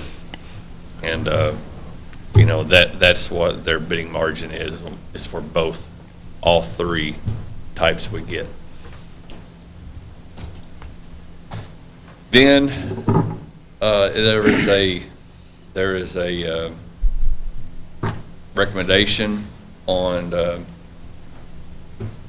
for asphalt that we came in last court and opened. This is for picking up at the plant and for putting it out into the on the road themselves for both base and binder was Scotty's. They were the lower bid on both. And they've done a lot of work the last couple of years here, so there's no reason not to select them. They were lower by quite a bit. Yes, they were lower in some places by $30 a ton, but average they were about $15 a ton lower. So we need a vote on the recommendation. So moved. Second. A motion and a second. Any other questions? All those in favor say aye. Aye. Any opposed? Thank you, Nick. We have with us Janice Morton from Coroner's Office to present their now regular report, which is very much appreciated. Good morning. Good morning. Still morning, yeah, okay. I am Jan Morton. You have, starting in 2025, our new report in front of you. There's only 2 changes in it that I didn't get to Kurt quickly enough. One of them happens to be, first of all, if you happen to notice, the 194 Patterson, our coroner, kind of outdid us all in the office because she's had 6 of our 9 cases this month, in January. I did not put in an actual who actually did the, helped out, but it was actually Sheila also has one there because she's the one we had, Chris Snow had a case called out, we had to have the van. It was like 3 o'clock in the morning and Sheila got the call, and so she had to come in, get the van, take it, get the body and bring it back. So Sheila also has first assist, and she also had the van as well. We're going to try to keep track of our van usage. Before, I told you last month that how I could basically use van usage is by looking at who assists. Because if we have an assist, we have to have a van.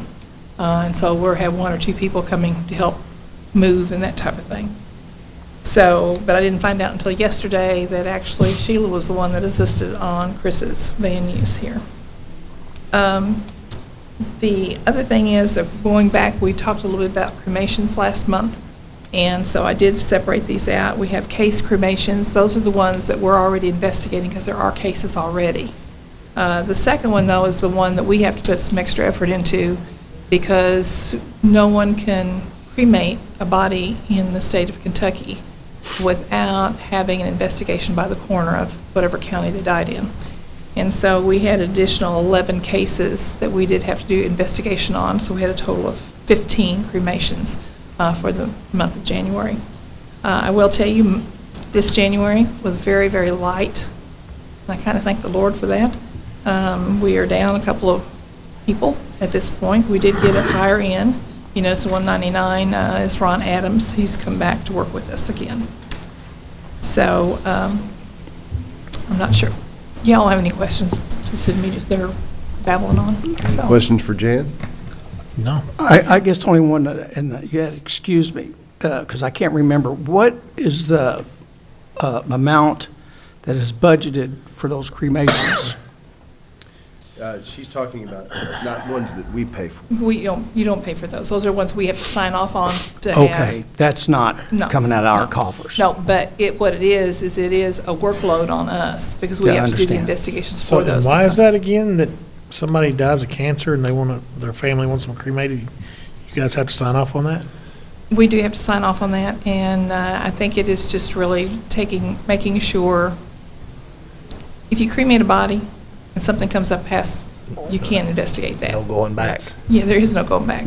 So that's why they want us to look into it. So those type of things, like when they pass away with cancer and stuff, like those are kind of simple ones to know about. However, I have been, I spent my last 18 years as a practicing nurse working for, I'm trying to think of the right name right now. My mind just went kind of blank.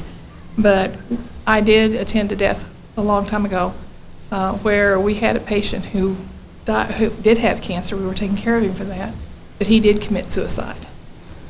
And so those type of stats need to be looked at and everything. So even though you kind of understand why they did those things, you still have to follow through and be sure that all that Gotcha. stuff is taken care of. And then, of course, the other things we have are just other people that die young, too. So anytime that even the hospitals, we have to go into the hospital and we have a case at a hospital if the patient's been there less than 24 hours because they've not been under physician's care prior to that. So those are some of the things that we end up catching and doing that we have to do further investigation on.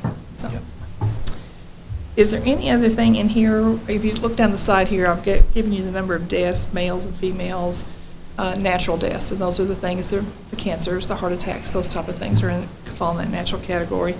And then I've also separated down if we had suicides, and if they are suicide, what type of suicide it was. Like under other might be a hanging, okay, or an overdose type thing.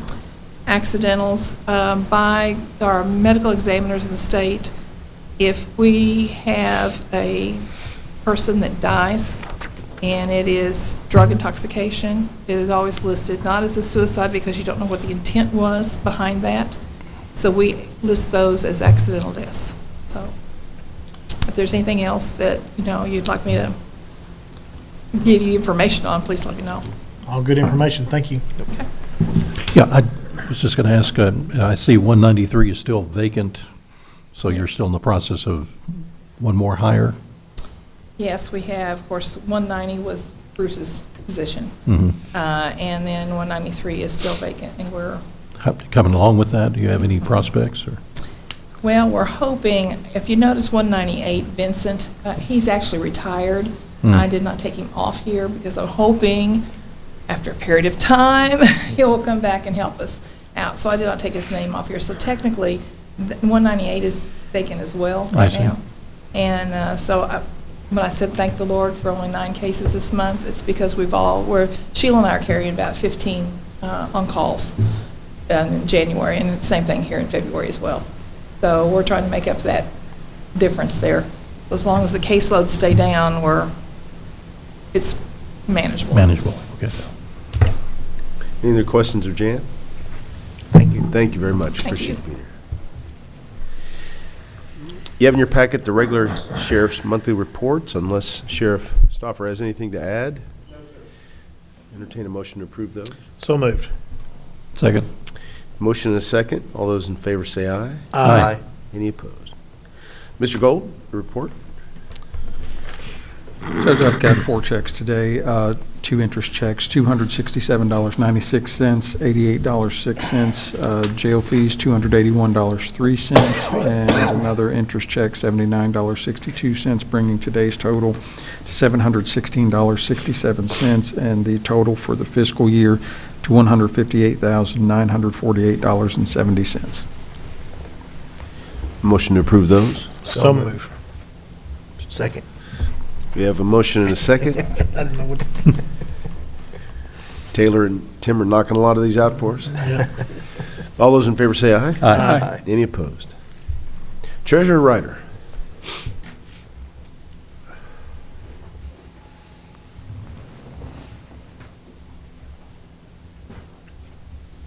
I have claims today from the general fund to Magistrate Putman, $5,302.12. Magistrate Southard, $5,302.12. Magistrate Starks, $3,976.59. Renisa Abner, $5,302.19. Sheriff Stauffer, $3,976.59.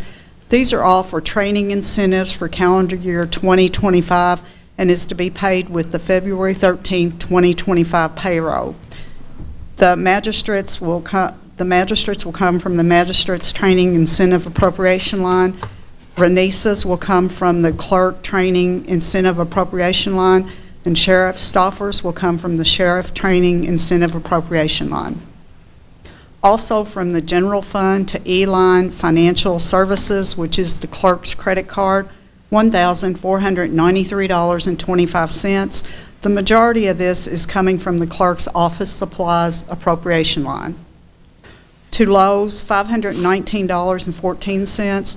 This is for miscellaneous custodial supplies and is to come from the courthouse renewals and repairs and the judicial center renewals and repairs appropriation lines.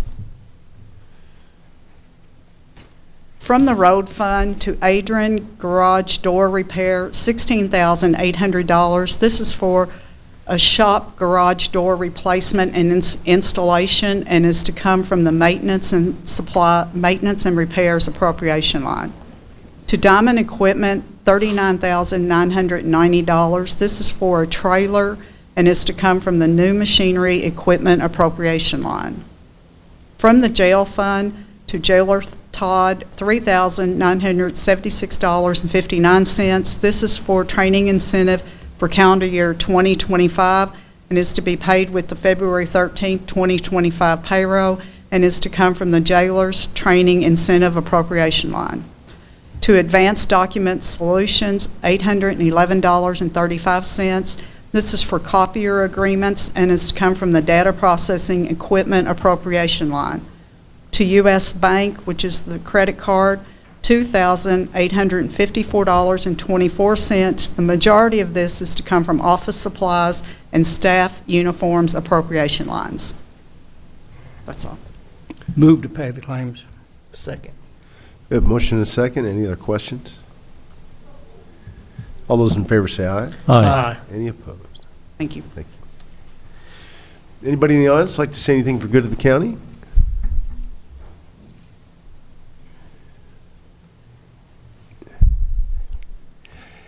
Hearing none, we'll go around the horn. Magistrate Starks.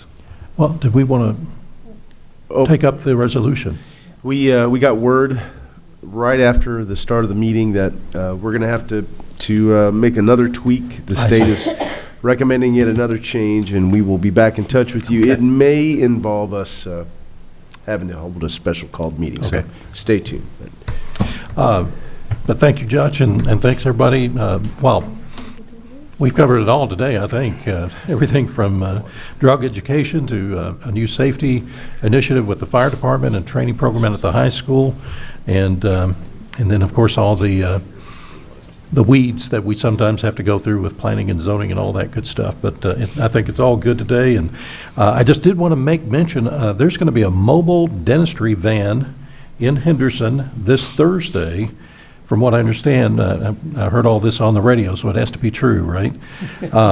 And it's going to be at Cabell Platt Community Health, and it's trying to address a need that we do have. We're kind of low on dentists right now, and a lot of them are not taking new patients.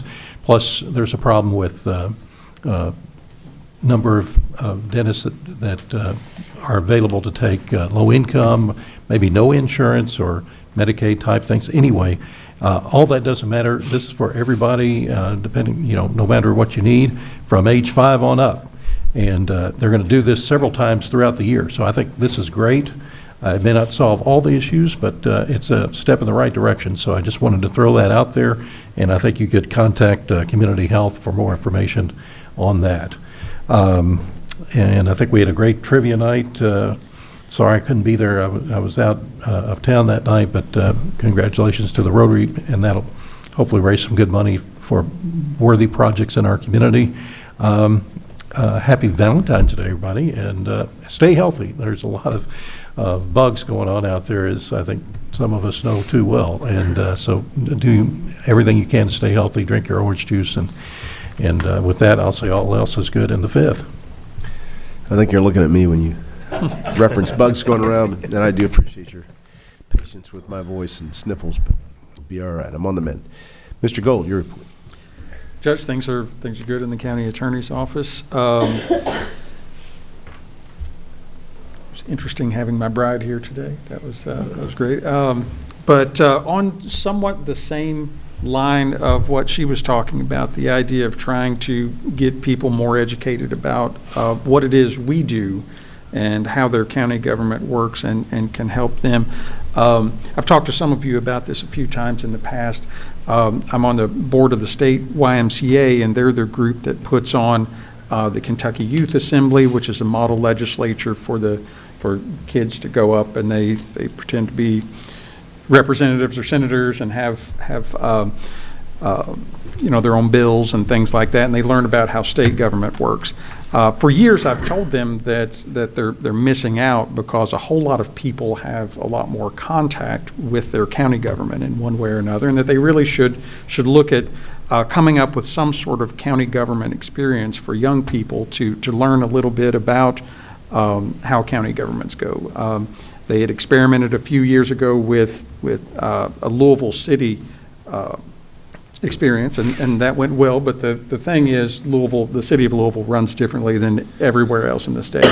But every kid lives in a county. And they got some funding from the Bezos Foundation to look into doing a county government experience. And since I've been the one beating the drum for so long, Henderson County is going to be the guinea pig for the first kind of proof of concept experience for young people. They're going to start really small, and they're going to get a lot of feedback from these young people about, what a program like this should look like. That's going to be in this room, March 23rd.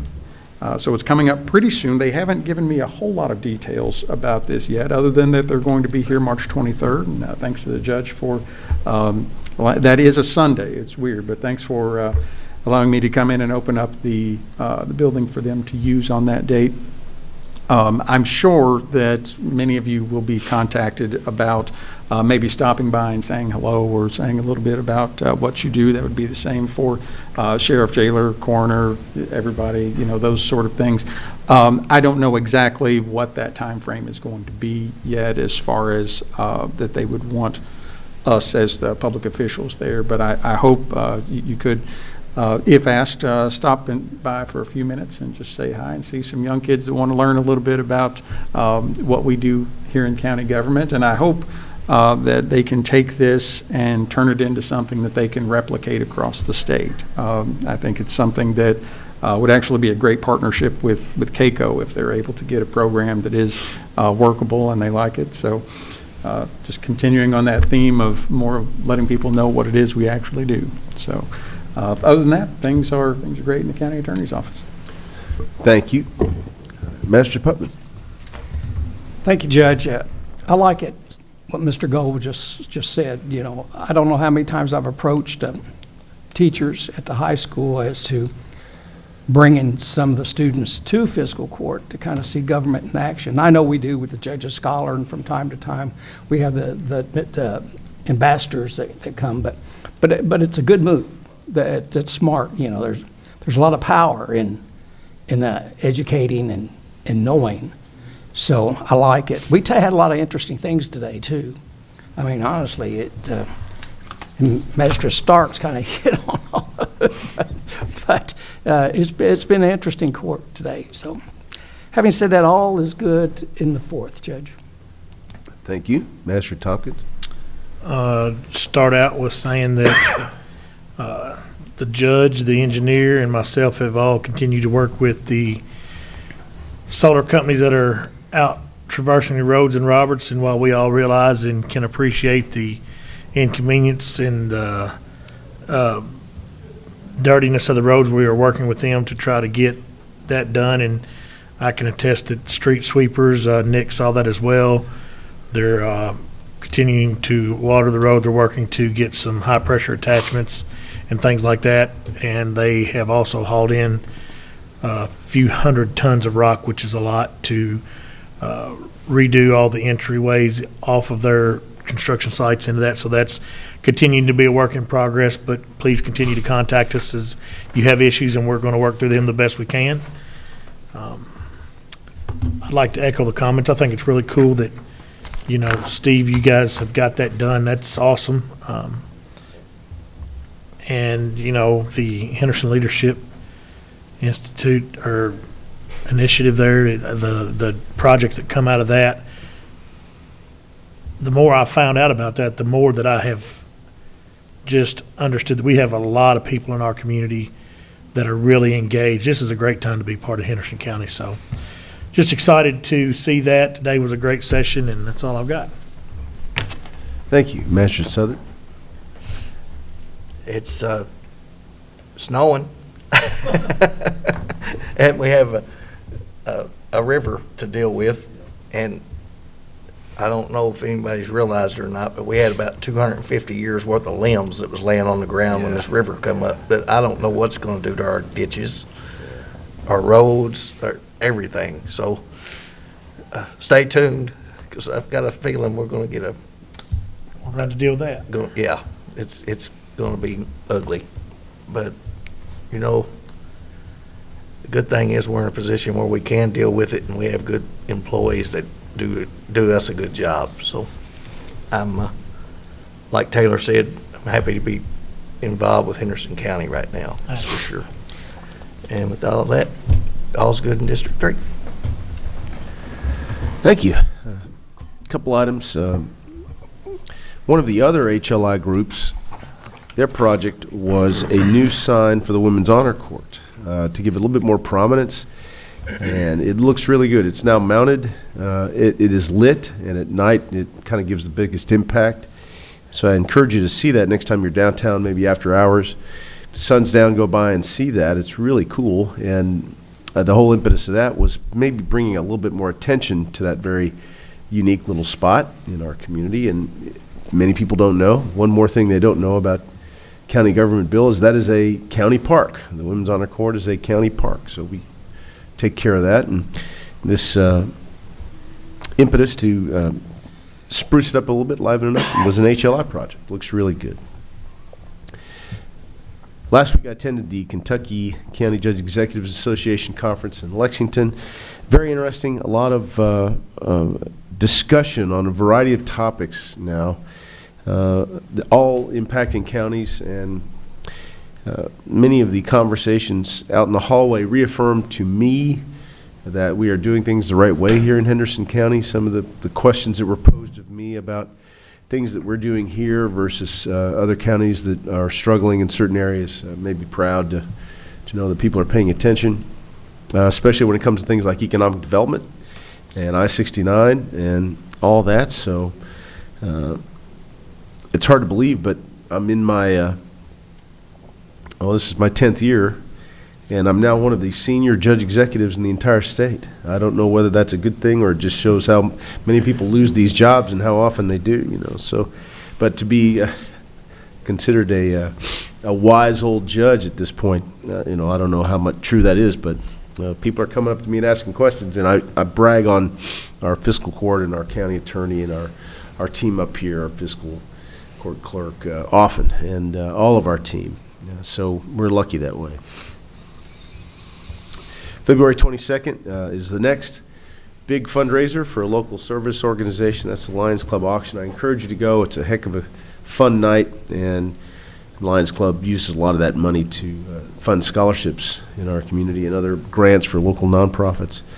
If you need a ticket, see me. Throwing that out there. I got certain tickets to sell, so if you want to go, see me. And I appreciate Magistrate Tompkins coming out for the Farmers Sound-Off put on by the Chamber a couple weeks ago. That's not always a puppy dogs and rainbows type of meeting. You know, it's a lot of good discussion and questions and passionate back and forth about everything involved in the farm community here, and with all the you know, topics of conversation around drainage and solar farms and subsidies and other things that impact our agriculture community. It's always an interesting time, and I appreciate Taylor being there to answer some of the questions, and I do think it's important we interact in that way, which leads into an announcement I would like to make about scheduling either later this month or going into March, a series of kind of open forums where in the evenings I'll visit each of the rural districts and just open the doors up and have people come in and talk to me about whatever they'd like to talk about. We'll probably do a little brief introduction each of those evenings, tell them what's, you know, top of mind with county government, and then just open up the floor. And obviously, each of the magistrates is invited to each of those. You don't have to wait till the one in your district. You can come to any of them. One of them will be right here for the two city districts. And I've done this in the past, and it's time to do it again. And again, with all the kind of topics of conversation that are on people's minds out there, I thought it was a good time to just say, hey, come see me. This will be in the evenings, probably around 6 o'clock, to make it convenient for people. And stay tuned for that schedule, but I think it'll be good. And when we've done these in the past, there's usually been good attendance and good feedback, and it's worthwhile. So, I agree. I'm excited to start that. yeah. With that, I will entertain a motion to adjourn this lengthy and very interesting. So move. Second. We have a motion and a second. All those in favor can leave.